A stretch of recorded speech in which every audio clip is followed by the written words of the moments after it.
बिस्मिल्लाहिर्रहमानिर्रहीम। अस्सलाम वालेकुम दोस्तों, कैसे हो? उम्मीद करता हूँ आप सभी दोस्त ठीक ठाक होंगे। दोस्तों, अगर आपने भी एहसास इमरजेंसी प्रोग्राम में अप्लाई किया था, अगर आपने 8171 पर गाइज मैसेज सेंड किया था, तो मैं कहता हूँ ये वीडियो आपके लिए बहुत ही ज़रूरी है, क्योंकि इस वीडियो में मैं आपके सारे जितने भी प्रॉब्लम हैं उनको सोल्व करने वाला हूँ, वो भी आपकी आंखों के सामने। जी हाँ दोस्तों, अगर आपको जाँच पड़ताल वाला मैसेज आया था, या आपका फिंगरप्रिंट काम नहीं कर रहा, या आपके वालिद वफात पा चुके हैं, या आपको अहल वाला मैसेज आया था लेकिन आपको अभी तक पैसों के बारे में नहीं बताया गया, और ना ही अगर आपको अभी तक पैसे मिले हैं, तो आपने प्लीज़ इस वीडियो को लाजमी से एंड तक देखना है। तो चलो दोस्तों, वीडियो को स्टार्ट करते हैं। वीडियो को स्टार्ट करने से पहले मेरी आपसे छोटी सी गुजारिश होगी कि अगर चैनल पर नए आ चुके हैं तो प्लीज़ चैनल को लाजमी से सब्सक्राइब कर देना, ताकि मैं कोई भी न्यू वीडियो अपलोड करूँ उसका नोटिफिकेशन वो वीडियो सबसे पहले आपको मिले। तो गाइस, हम आपको भी टाइम ज़ाया नहीं करते, वीडियो को शुरू करते हैं। दोस्तों, सबसे पहले मैं आपको ज़रूरी इतला बराए एहसास इमरजेंसी प्रोग्राम की यहाँ पे सुना देता हूँ पढ़ के,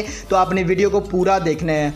जिन लोगों के 12,000 रुपये आए हैं, उनके फिंगरप्रिंट का मसला आ रहा है, तो ऐसे लोगों के लिए 27 अप्रैल से नादरा दफ्तर ओपन किए जाएंगे।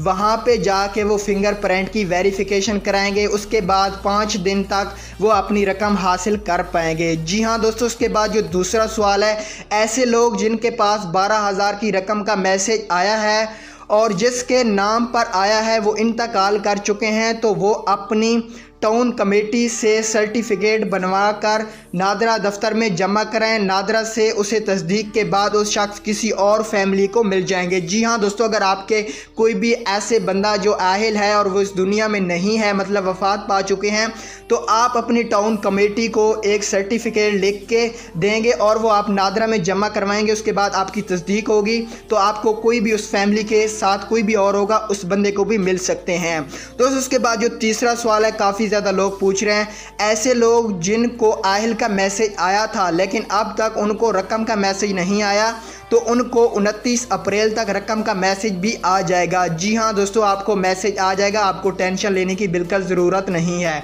उसके बाद जो लास्ट सवाल है, ऐसे लोग जिनको जांच पड़ताल का मैसेज आ रहा है, उनका जांच पड़ताल 29 अप्रैल तक मुकम्मल हो जाएगी। उसके बाद 30 अप्रैल से मैसेज आना स्टार्ट हो जाएंगे। जी हाँ दोस्तों, जो भी आपके प्रॉब्लम थे मैंने आपको यहाँ पे बता दिए, और ये आपके सारे के सारे प्रॉब्लम सोल्व हो जाएंगे। अगर आपको किसी बात की समझ नहीं आए तो डिस्क्रिप्शन में मेरा व्हाट्सएप नंबर है, आपने वहाँ से रब्ता कर लेना है। इंशाल्लाह मैं आपकी हेल्प कर दूँगा। तो उम्मीद है आपको वीडियो पसंद आई होगी। अगर वीडियो पसंद आती है तो लाइक कर देना, चैनल पर नए तो सब्सक्राइब कर देना। ओके।